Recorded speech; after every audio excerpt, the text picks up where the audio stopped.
As a courtesy to everyone, please make sure your cell phones are turned off. The two planning commissions work together on land use and zoning matters within the rural area surrounding the city. This area is displayed on the screen. After information and testimony is presented on an agenda item, the members will discuss the matter and then each planning commission will vote independently to arrive at a decision. When the joint agenda is completed, the City Planning Commission will adjourn and the meeting will continue as the County Planning Commission considers items beyond the joint zoning jurisdiction. Any final action taken on conditional use permits requests will take effect 5 working days following this meeting, unless a written appeal of the Planning Commission's decision is filed in the Planning Office by Tuesday, May 27th at 5 p.m.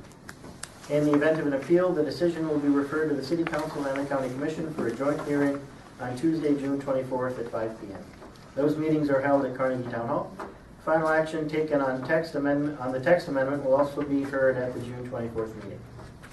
At this time, the Planning Commission will consider the consent agenda. The minutes from the March 24th meeting are included on the consent agenda. Are there any objections from the Planning Commission members to any item listed on the consent agenda? Objections on our side? No.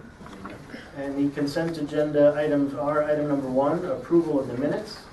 Item number 2, conditional use permit number 1427 to allow retail sales of fireworks on the property legally described at location 1405 South Ellis Road. And item 3, conditional use permit number 14-28 to allow retail sales of fireworks at 1001 South Stokes Avenue. Are there any objections from anybody in the audience to either of these 2 items? All right. If there are no objections, I'll ask for planning commission action. I'll make a motion to approve. Motion. Seconded. All in favor, please say yes. All in favor, say aye. Aye. Motion carries. Passes on the city side as well. So if you were here for one of those consent agenda items, you're free to go. You're free to stay if you want to watch the rest of the meeting, but you don't have to. So then we'll have a motion to approve the regular agenda. Motion to approve the regular agenda. I'll second. Second. Motion, please say yes. Carries. Yes. Carries on the city side as well. The following hearing procedure will be used to request that planning staff present a report on the item. Then anyone from the audience wishing to address the item shall be recognized by the chair. Move to the podium, state their name and address for the record, and then the planning commission will discuss the matter and take appropriate action. Thank you very much. We'll get to item number 4 then. Item number 4, I'm Scott Anderson, the planning director for the county. And tonight is the public hearing for a zoning text amendment, 14-1. This is pertaining to conditional uses in the A1 agricultural zoning district, the C commercial district, the I1 light industrial district, and the I2 general industrial district, the RC recreational conservation district. And then it is also to add a section to the additional use regulations and add a definition. So tonight we will be discussing an ordinance amendment that would add a section to Article 15, which is the additional use regulations for solar energy conversion systems. And this would then, in addition to the regulations in Article 15, we would make solar energy conversion systems a conditional use in those zones that I just mentioned. So they would be basically the agriculture zone, commercial zones, and industrial zones, and the RC zone, recreational conservation, which is sort of like an agricultural zone. It just is where the floodplain is primarily located. When I looked at this, this is coming through a request that from applicants, and basically when we were approached, we looked at where solar energy could go, and to our amazement, there was nowhere in the zoning ordinance that we allowed or even discussed solar energy. So it became evident to us that we needed to adopt something in the text of our zoning ordinance that would address solar energy conversion systems, that is, making energy out of sunlight. And we put together a ordinance amendment And once again, it would make solar energy a conditional use in the districts that I indicated. And then it would add a section in Article 1509 called Solar Energy Conversion Systems, and it would outline how we would address solar energy. It would indicate what standards we expect for solar energy conversion systems.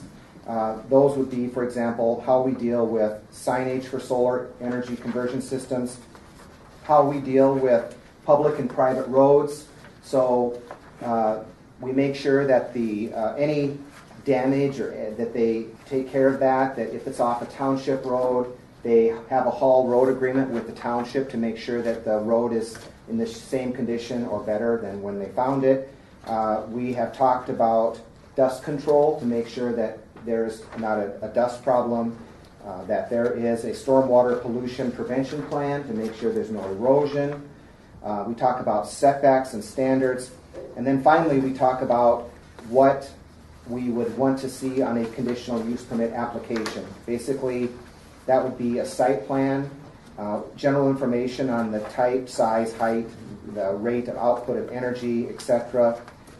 We would require a schedule of anticipated construction. There would be a staging area plan that would be required. There could be bonding requirements if it's determined by the planning department if it's needed. And then furthermore, one of the items that we want to make sure that we address is there's not a perpetual life of these, so sometimes there could be a decommissioning of them, and there's a decommissioning plan, a reclamation plan to address how we would reclaim these properties, site restoration, posting surety, and then it talks about what we would do for a review process. Finally, it puts together a definition of a solar energy conversion system. We'd be creating a new definition for our zoning ordinance, and I'll read the definition for you. It is defined as any mechanism or device designed for the purpose of converting solar energy into electrical or mechanical power. I will let you know that we modeled this ordinance similar to the way that we modeled wind energy conversion systems. So it's very fair to both, the wind energy as solar energy. We're requiring basically the same information from both parties because it's a matter of fairness and to make sure that I really feel that the outline, the guidelines, the requirements that we have for solar or for wind energy are very fair. They protect the public. They're fair to the industry. So it was basically we modeled our solar energy conversion system ordinance amendment on how we have treated wind energy in the past. So I have a couple pictures here, and we do have representatives from the solar energy company, people, if you'd like to have them address you as well. But we have a general site that's this is coming before you because there's a general site that we are looking at, which is in the joint City of Sioux Falls, Minnehaha County planning jurisdiction, which is out on 57th, I believe. And this is typically what we would be looking at for a solar array to collect energy. And this is probably a better design. So there are a couple of different types of solar panels. There are fixed solar panels. There's also mechanized solar panels that move to follow the sun. There is, and they can tell you a little bit better, but I've been told there's no reflection, so it's not like there's a glare or anything. An added benefit, I think, is that you'll see there is a potential for some wildlife habitat. I mean, there's grass and native vegetation underneath these things. So it's not like a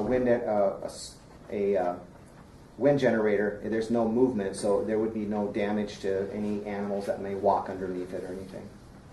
So here's just some more examples of what these might look like in practice. And I'd be glad to answer any questions that you have. It is a public hearing, so I would ask that you see if there's any public input, but I'd be glad to answer any questions you might have.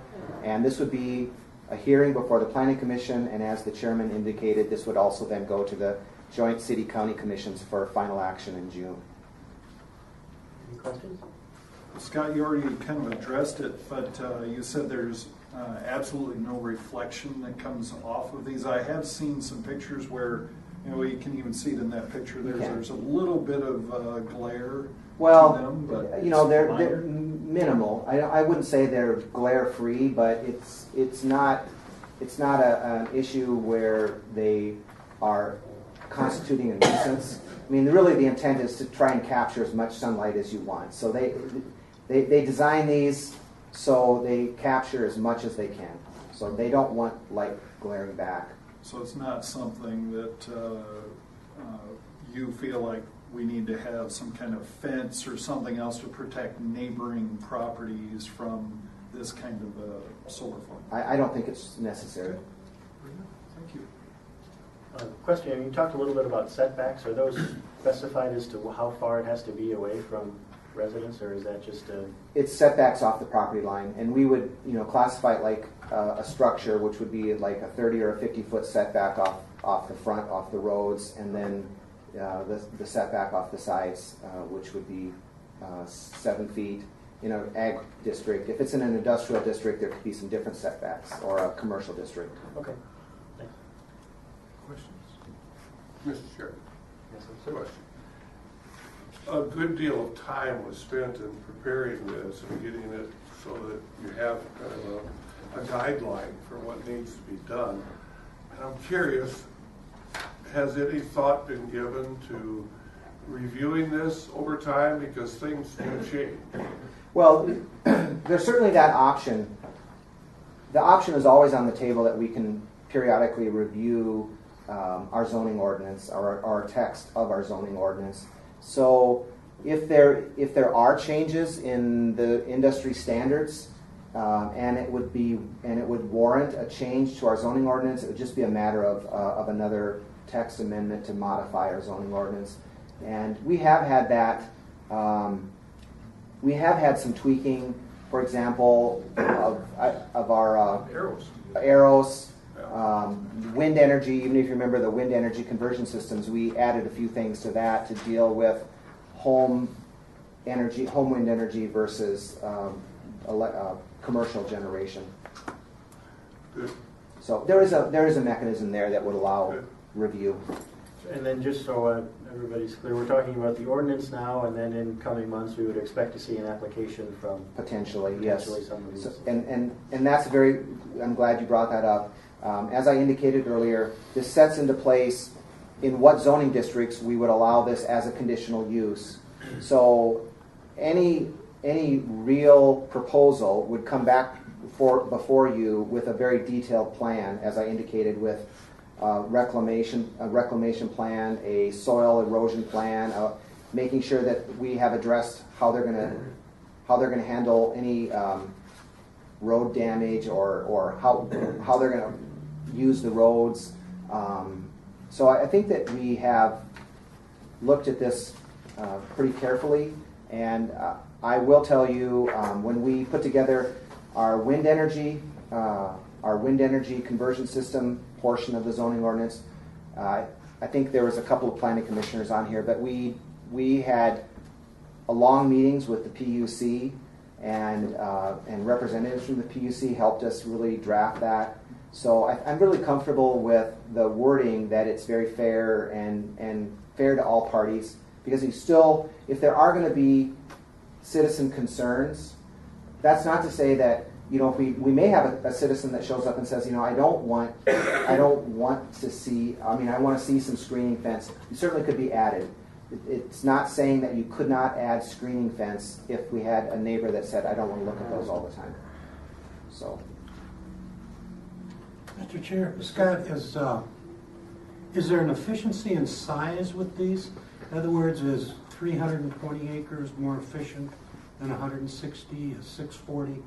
Commissioner Dunlap, I don't know if I can answer that, but that would be a good question to ask maybe our solar energy people that are here. because I think they're going to have a better idea of the scoping and sizing of these type of facilities.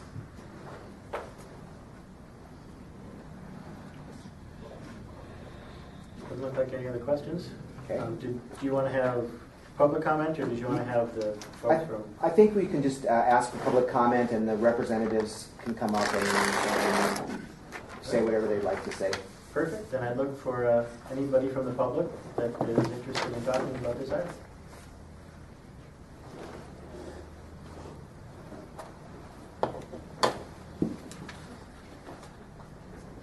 Good evening. I'm Tina Reitel, and I'm with Geronimo Energy.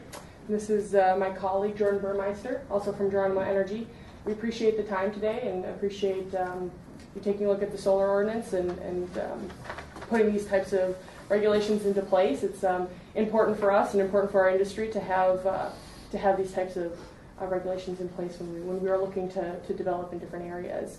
I'm going to go ahead and let Jordan introduce a little bit about Geronimo, and then I can jump in and explain some of the technology, give you ideas of the height, and answer some of those questions. Thank you.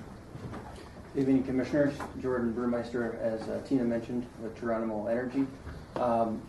Geronimo Energy was founded in 2004, particularly as a wind energy company, and over the years have evolved into a major player in the wind energy industry as well as in the solar industry now as well.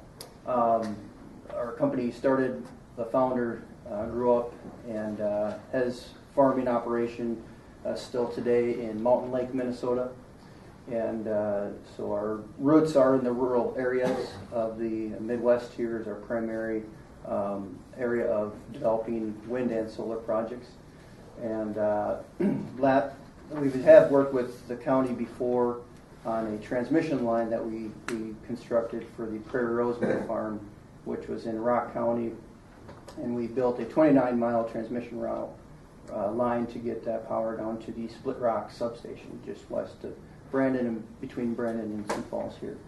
And so we've worked with the county before and look forward to working with the county again on the solar project here. And I'll let Tina take it from there on the particulars of any solar questions you might have.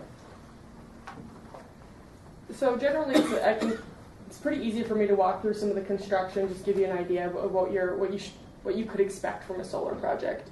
So construction takes this is basically one construction season, anywhere between 4 and 9 months, fairly short. I think, the terms of truckloads, which I know is a concern for the city and for the county, I think they average something like under 30 truckloads a day during the construction, and none of them, there's only one particular load that is heavy, that's over the 88,000 pound mark. So the wind, of course, is a very different situation where you have extremely heavy loads. So solar's significantly later on the roads. But in terms of road agreements, those are pretty standard across the industry at this point as well. So that works well for us. I can start with this one. So all these photos are from the St. John's University, Stearns County. It's about 0.5 megawatt, and it covers just under 4 acres, which includes the fence line that you can kind of see where it's been mowed, and that's actually corn outside of that. There's usually about a 20-foot buffer between the fence and the structure, primarily for equipment turnaround space. Between each row, it's about 20 feet, or 19 feet, 20 feet. And the panels itself is about 2.7 acres. So that kind of gives you an idea of the size. It's roughly 5 to 7 acres per megawatt. So when you look at scale and looking at expanding, that's what you can kind of assume. The panels, you can kind of see this is a better one, you can see the pivot in the middle of the panels. That is about 6 feet off the ground.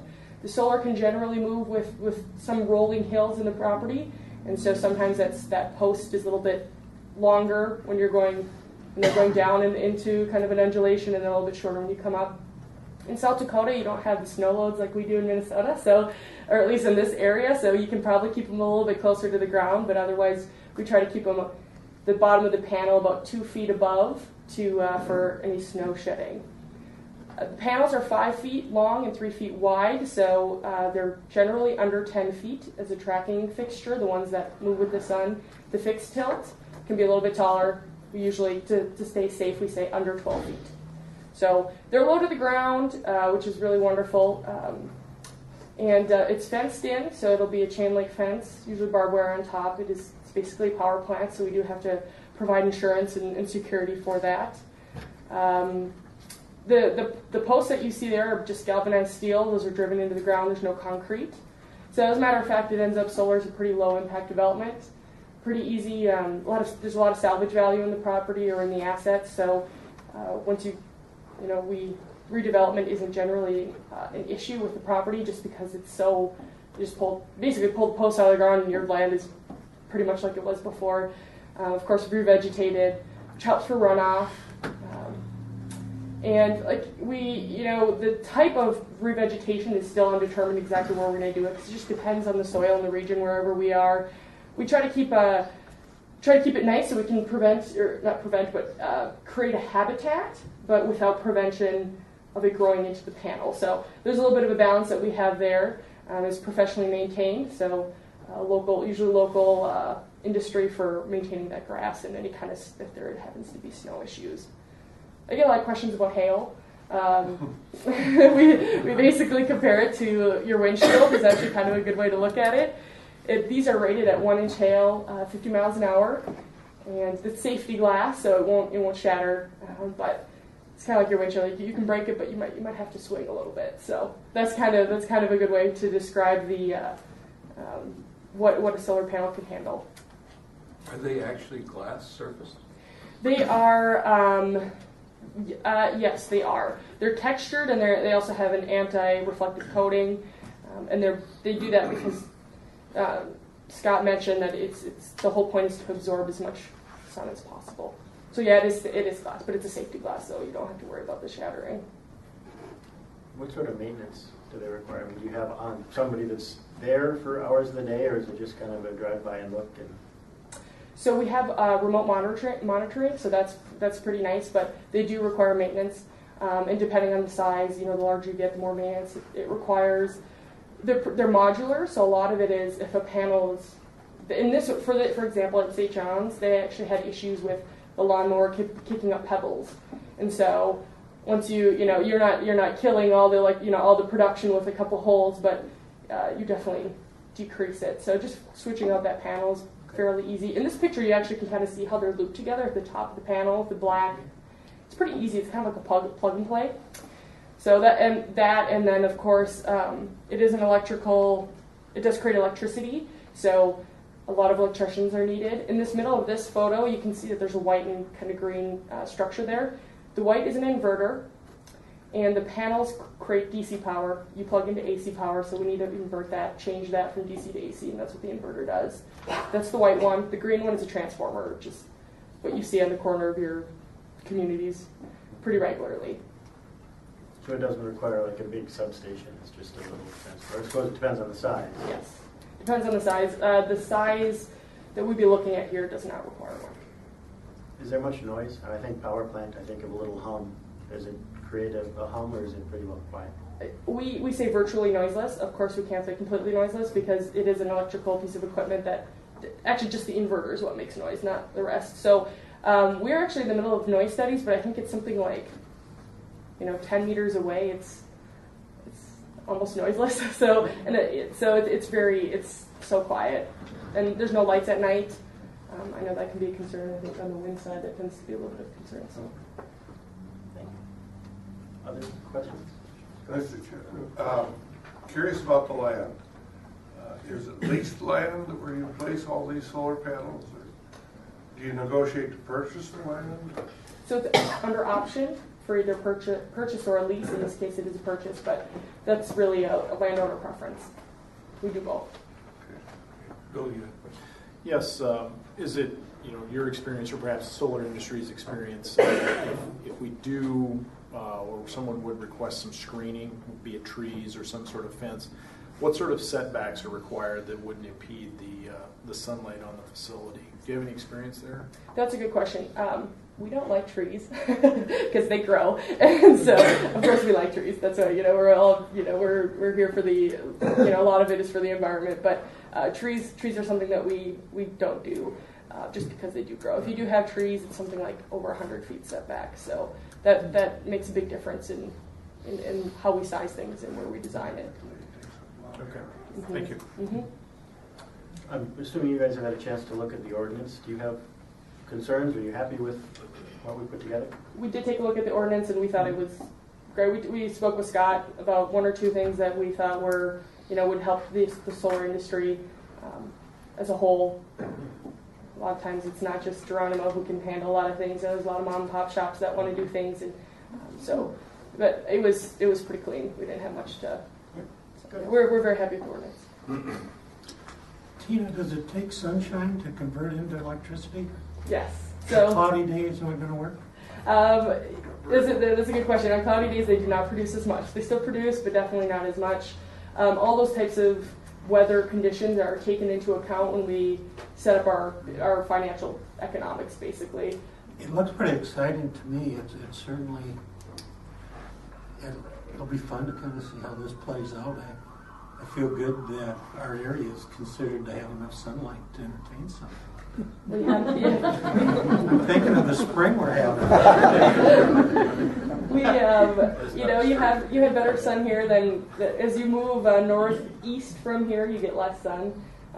Fortunately, it's a little different on the solar side than the sun side in terms of resource. It's pretty uniform across an area of solar. Wind can change 500 feet in one direction. So, but yeah, we really like the Sioux Falls area. We think this is a good spot. You have the load that's demanding, and of course solar does really well on hot sunny days when everyone has their air conditioning going, and that helps Excel a lot to have solar, which is going to be producing at that time. When you come in for your conditional use on the site, we'll probably find out at that time how big that site is. My question is it more efficient to do more acres of this than less? More. So Economies the of bigger scale. it can be, the more efficient it is for. It's mostly just in terms of efficiency. The technology works the same regardless of the size, but in terms of cost, the economies of scale is significant as you get larger. And Interesting to see if the public has any comment. Sure. And you said that was a 0.5 megawatt at St. John's site. yes, actually it might be like 400 kilowatts. Okay. Something. It's basically 0.5 megawatt. Does the cold weather impact it at all? As an electrical piece of equipment, it actually does a lot better. So if you, St. John's has been around for just over 4 years, and this January was its best January. Of course, these guys, St. John's move, so they shed the snow really a lot better than a fixed or a stationary one would. But it did very well, even in the negative 20, when we were all hiding.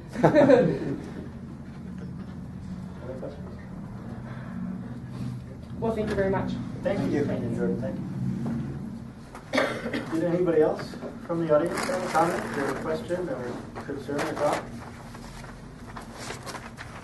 All right, if not, I'd look for tuition action. Motion to approve? We have a motion and a second to approve. Any discussion? Favor signify by saying aye. Let's This is where we're going in the future. Those say yes? Yes. Opposed, same sign. Motion carried. Those say yes. We are officially adjourned. The meeting is yours.